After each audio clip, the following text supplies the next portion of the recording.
All right, we saw how much a sea otter needs to eat in a day. They eat a lot of sea urchins. So what else do they eat besides sea urchins? We've got a few things here. I don't have all 130 that biologists have recorded, but we picked up a few things out of the tide pools and areas around Kodiak where sea otters like to hunt. So let's start here. We already looked at the sea urchins. We know that sea urchins like to graze, so we often find them in areas that have seaweed or kelp forests. They love to eat bull kelp. With those 5 teeth, they graze at the bull kelp. These ones are green urchins, the small ones. Now this guy is called a red sea urchin.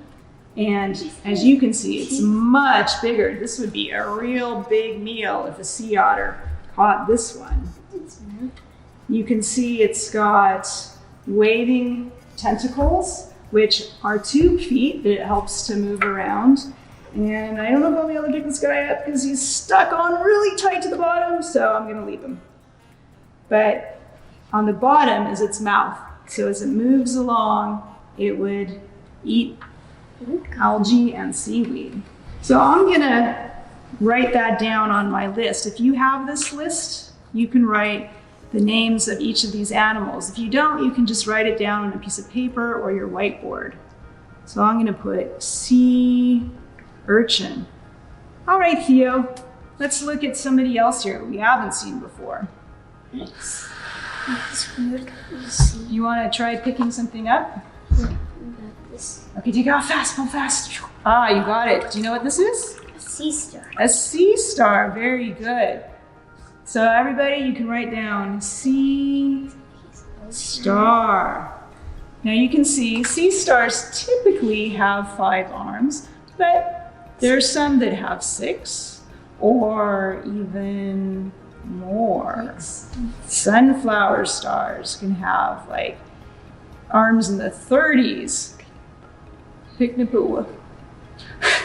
This guy's making a little mess. So on the bottom of the sea star is its mouth. You can see its stomach is poking out a little bit right there. That's the way sea stars eat. They poke out their stomach when they find something yummy like a clam, and they stick their stomach inside the clam shell, which they've pried open just a little bit with these arms covered in tube feet. Now, when a sea otter finds a sea star to eat, it likes to nibble off the tips of the arms and suck out the inside parts. Sea stars aren't their favorite food. Sea stars don't have a ton of nutrition in them, but they can be eaten. What's this one here? Sea cucumber. A sea cucumber. I use both hands to support this very floppy sea cucumber. There you go. Now it looks spiky, but it's actually really soft and mushy. But there are 5 bands of muscle in here, which are good to eat. So sea otters can eat them. People eat them too. They're related to sea stars and sea urchins. See, they've got some tube feet down here. Now they crawl along the ocean floor and they suck up the sediment and find little particles of food to eat in the sediment. So I'm going to write down sea cucumber. You can too. Sea cucumber. All right, Theo, why don't we look in this tank? We can see in here something else that sea otters eat. Do you know what this one's called? Scallop? Scallop. People like to eat scallops too. I had scallops last week. Yeah. Were they good? Yeah. Yeah. Wrapped with bacon. Oh, yeah. Okay. So this is a scallop. Probably the one you ate came from a much bigger shell. So scallops can grow very large and thus have a bigger piece of meat in them for otters or people to eat. This is a tiny one. It wouldn't make much of a meal. These ones over here are called jingles. She's going crazy. They're a kind of shelled animal that's got a bivalve, which has got 2 shells here that open up and also has some meat inside of it that they would eat. The animal lives inside the shell. Now you can see that they like to stick to things like rocks. So they're going to be stuck to a rocky substrate. Some scallops live in the sand though, like weather vanes. So they're on the bottom in sand. So on your piece of paper, you can write scallop. That's S-C-A-L-L-O-P. And jingle. We can find jingle shells out here. You often see them washed up on the beach. Let's see, what else do we have here? Let's bring the dead fish. Now, sea otters would catch this guy alive. This is a herring. It's been frozen, so it doesn't look too lively. But it's a herring, and herrings live in the deep ocean or out far from the coast. However, they do come in to the kelp forests, to the coast to spawn, which means that's where they lay their eggs. They lay their eggs on the kelp fronds, and that's where the sea otters can run into the herring and catch them. So you can write herring, H-E-R-R-I-N-G.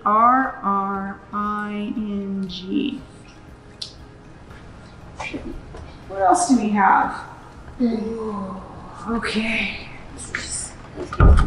What is that big blob? That big orange blob down there is called a gumboot chitin. And it's kind of like a snail. It's got a mouth under here that grazes on rocks, grazes algae. And underneath that outer covering, it's got these plates to protect it. So you often see these attached to rocks in the tide pool. And an otter would need to pull really hard to get it off the rock, but it's got a nice meaty body in there to eat. This one here, you want to pick it up, Theo? Here, you grab it. Snail. What is it? Snail. Snail. Yeah, it's called a triton. This kind of snail is a predatory snail, and it'll eat other small animals. There's other kinds of snails that graze on algae, but this would also make a really nice meal for a sea otter, or part of a meal, right? So you can write snail on your list, and chitin is spelled C-H-I-T-O-N.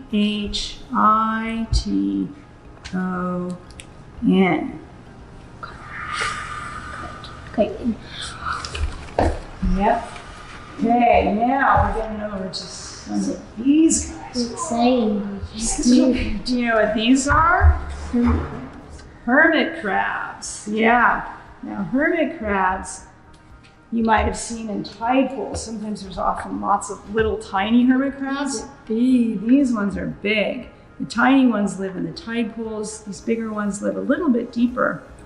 Now, hermit crabs are special crabs because they live in snail shells or some other kind of shell that they've taken as their covering because they have soft bodies that need protection. You want to pick one up? Mm-hmm. Now, a sea otter could just grab a hold and pull this guy right out of its shell and eat it right up. So on your sheet, on your list here, you can write hermit, H-E-R-M-I-T, crab. So hermit crabs can make a nice little snack. But the other. Yeah, you want to pick that one up too? Oh, Oh, it's hiding. Yep, that's a good shell because you can pull all the way in there and hide. All right, put that one down. Now we'll look at our last toe over here. they're trying to escape. What's in here, Theo? Crabs. More crabs, 2 different kinds of crabs. Now these crabs you're not going to see in the tide pool because they're big, but they live a little bit deeper. And do you feel like you want to try to pick one up? You want pinch? Here, I'll pick this guy up.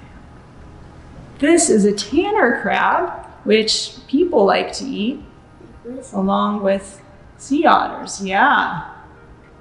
Hi. So. And this other one is called a lyre crab. That's Lyre.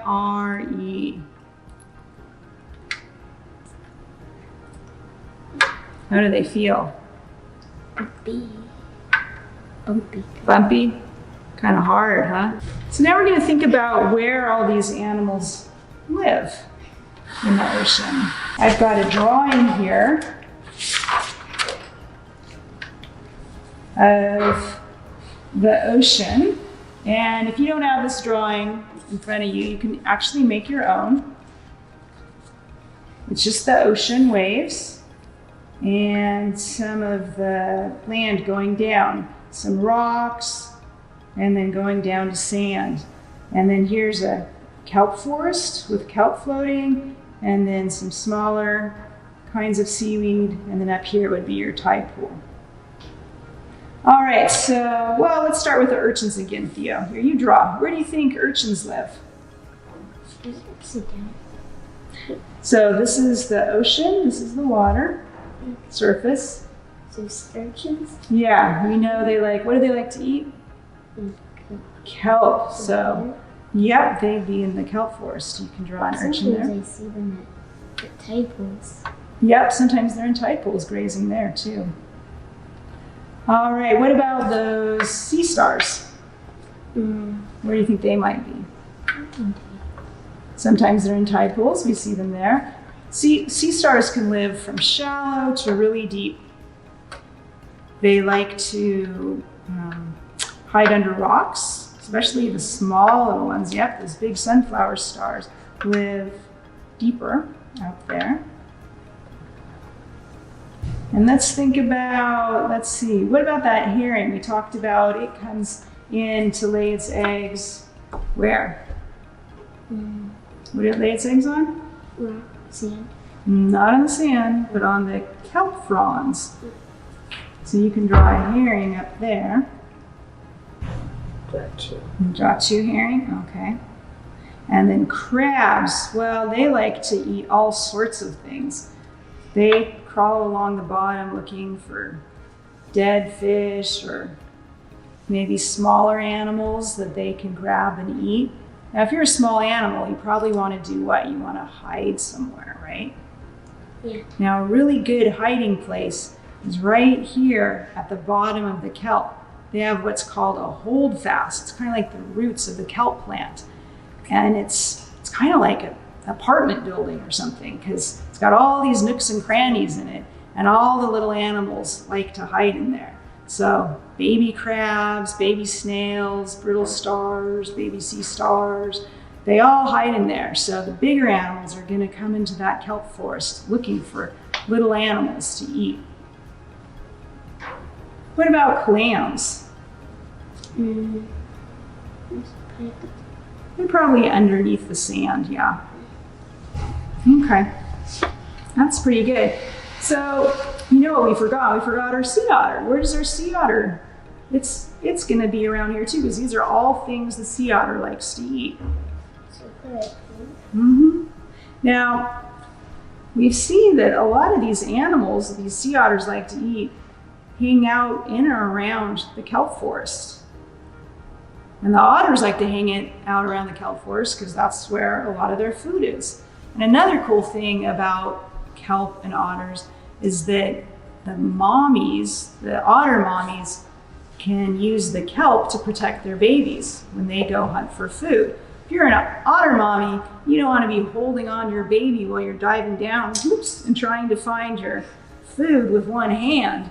You're going to want to leave your baby at the surface. So you're going to grab a piece of kelp, wrap your baby up in it so it doesn't go anywhere, and then dive down and get your food. Come back, and there's your baby right where you left it. So the kelp is important to the sea otter mommies too, to keep their babies in one spot. So when we're looking at this, you think, wow, what's in common here in this picture?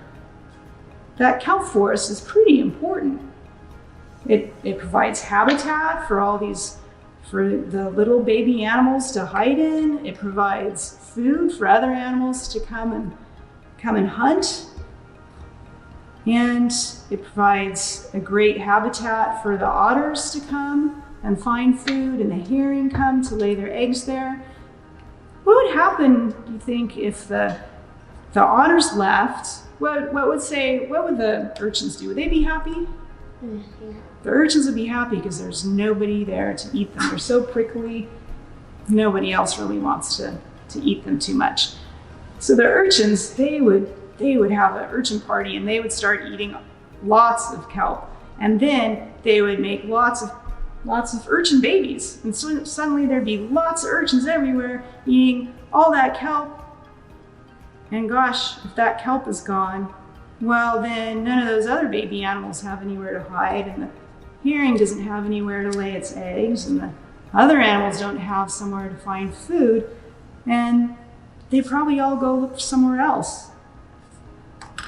So those otters play a pretty important role in the kelp forest by keeping those urchins from eating all the kelp.